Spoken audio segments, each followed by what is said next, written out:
42-year-old Derek Halela sent an imposter ransom demand by text message to the Guthrie family. Halela was quickly identified through his email account and was taken into federal custody. On July 1st, two government agencies looked at the exact same evidence in the Nancy Guthrie case and told the public two different things within 1 hour of each other. That's not a rumor. That's not speculation from an internet sleuth. That's the FBI and the Pima County Sheriff's Department, both on the record, contradicting each other about who's even in charge of part of this investigation. 5 months into one of the most closely watched missing person cases in the country, and the two agencies running it can't agree on a straight answer. If you're new here, welcome.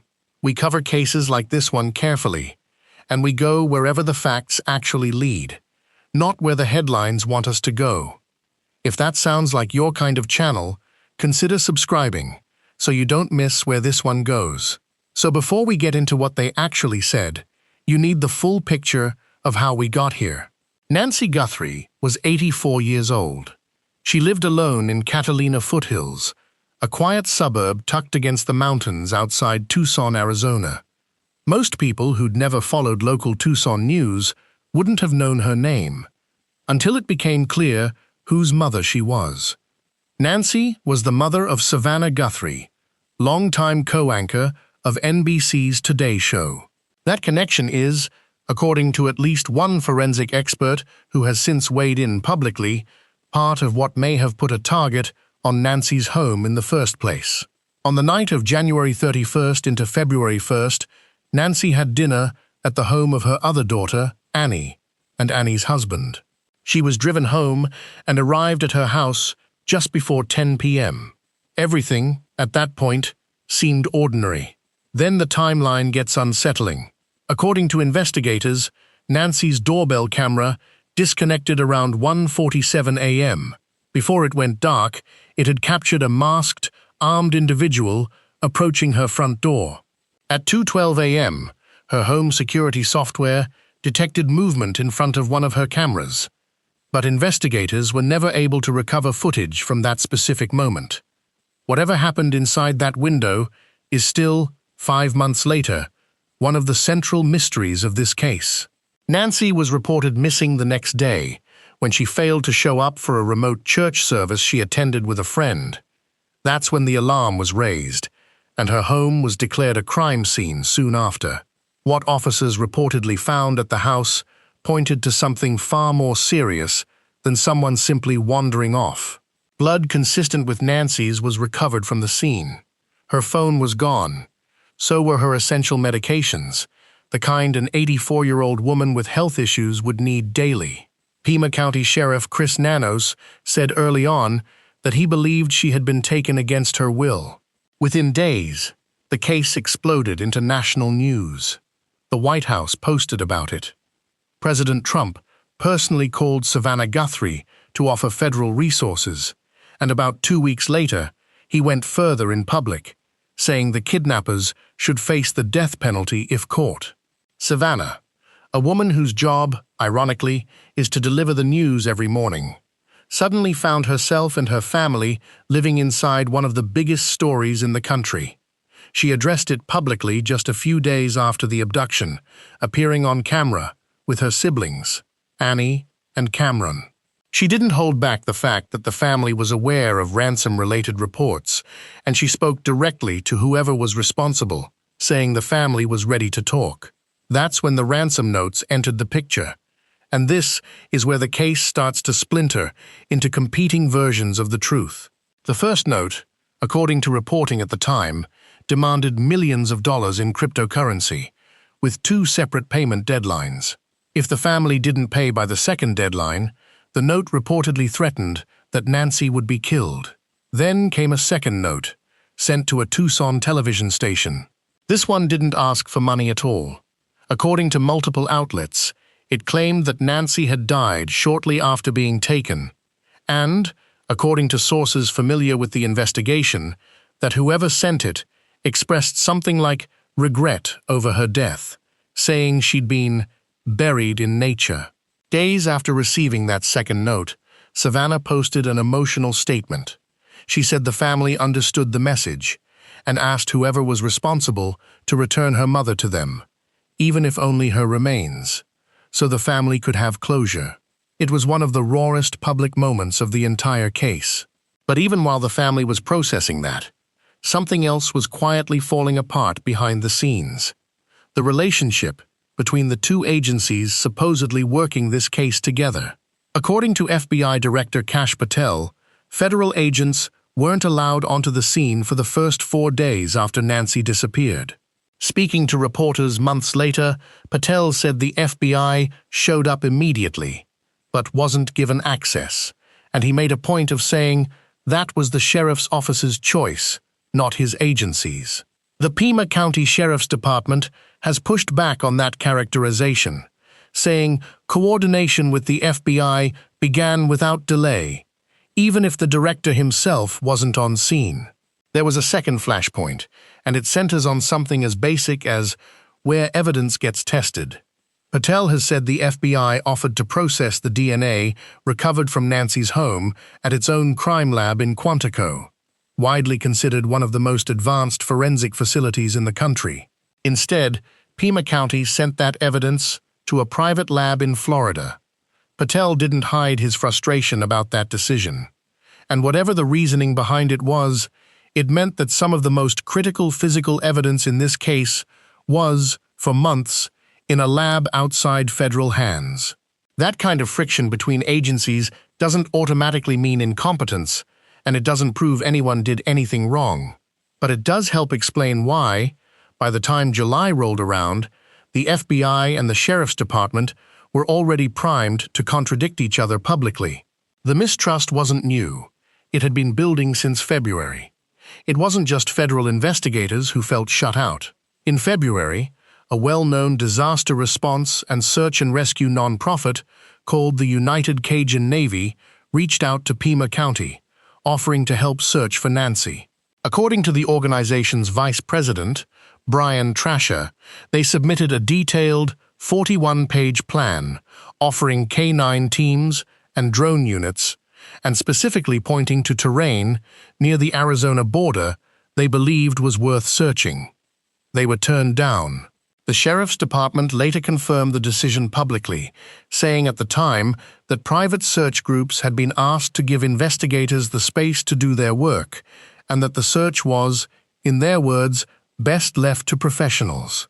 Trasher didn't dispute that the department had the right to make that call, but he was candid about how it felt from the outside, saying that if his organization had been allowed to help earlier, closer to when Nancy first disappeared, it likely would have made more of a difference. Search and rescue operations, he pointed out, are almost always more effective in the first days after someone goes missing, before terrain conditions change and trails go cold. By the time the United Cajun Navy's offer became public, months had already passed.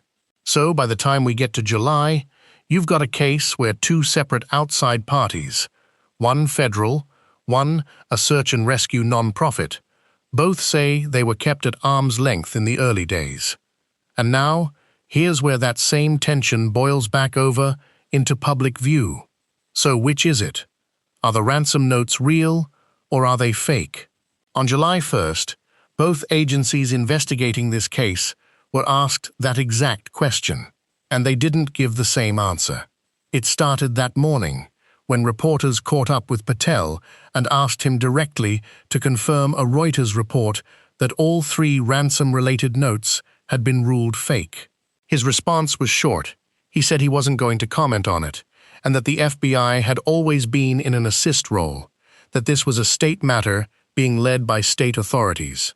That answer didn't sit well with a lot of people watching this case closely, and here's why. For months, the FBI has been deeply involved, analyzing DNA, digging through metadata, working alongside Google to trace footage from Nancy's doorbell camera. So when the director of the FBI suddenly waved off a direct question about the ransom notes as something for local authorities to handle, it read, to a lot of observers, like a dodge. Then, just a few hours later, the FBI's Phoenix office posted something that didn't fully match what Reuters had reported. or what Patel had implied. According to that statement, some of the ransom notes really had been ruled out as extortion attempts with no legitimacy.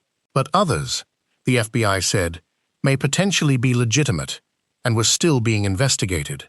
In other words, not fake, not confirmed, still open. That same day, the Pima County Sheriff's Department put out its own statement.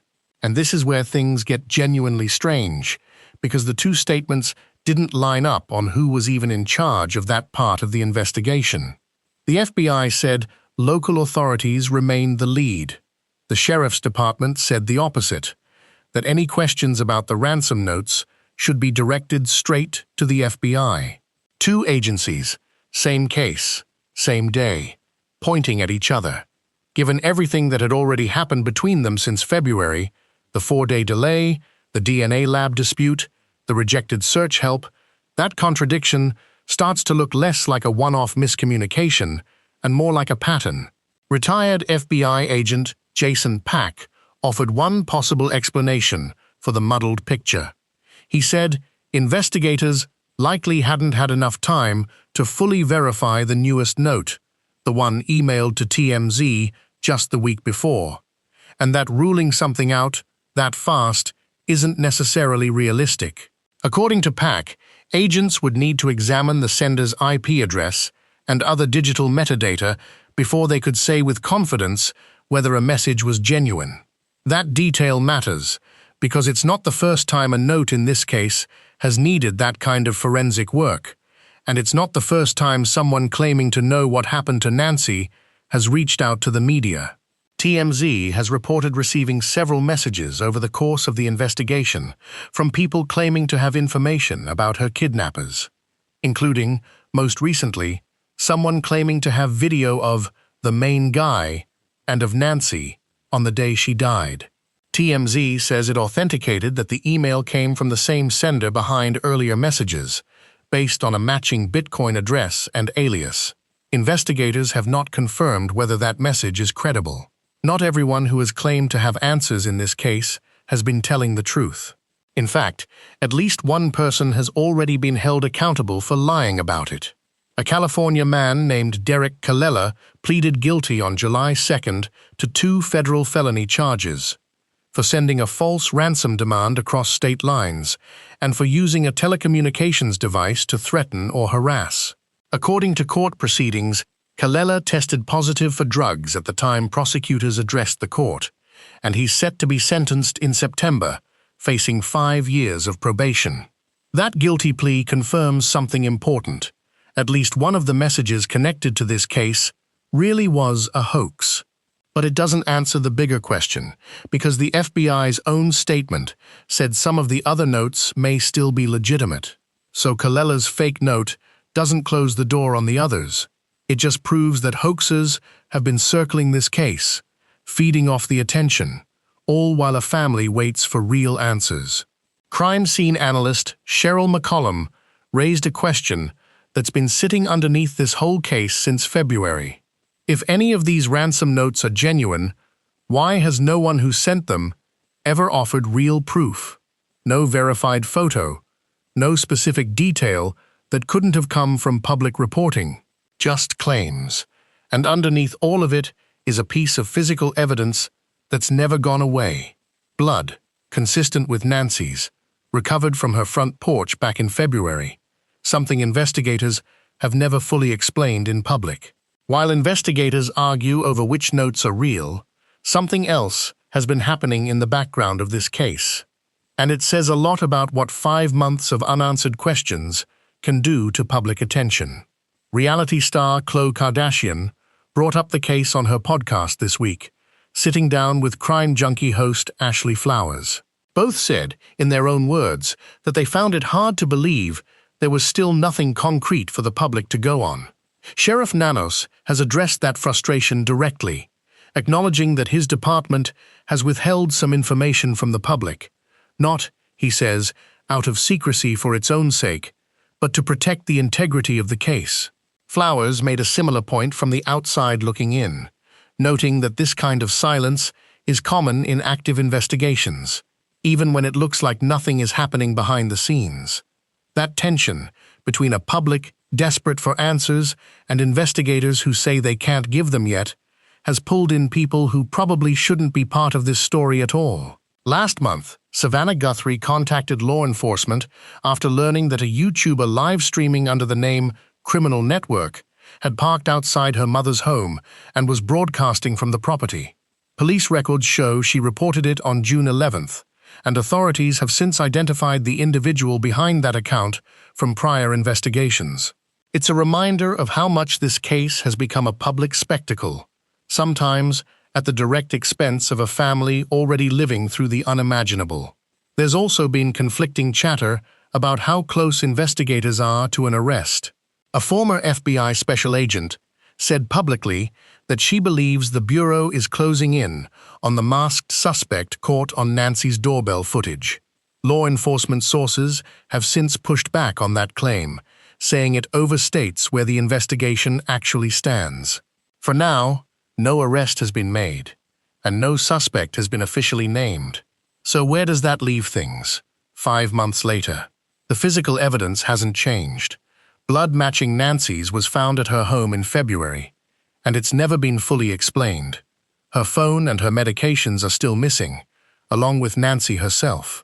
The DNA recovered from the scene is still being analyzed. Investigators have said the samples are mixed, which has reportedly slowed that part of the process down. And the ransom notes remain split down the middle.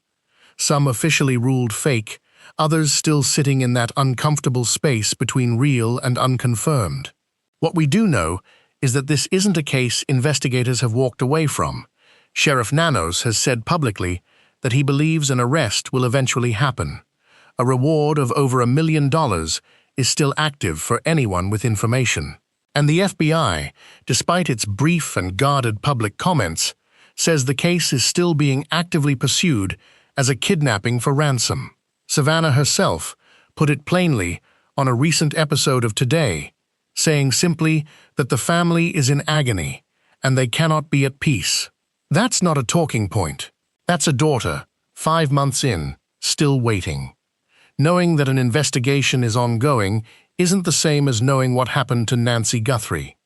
And that gap between official reassurance and a family's need for a real answer is where this case has lived for 5 months now. So here's the question worth sitting with.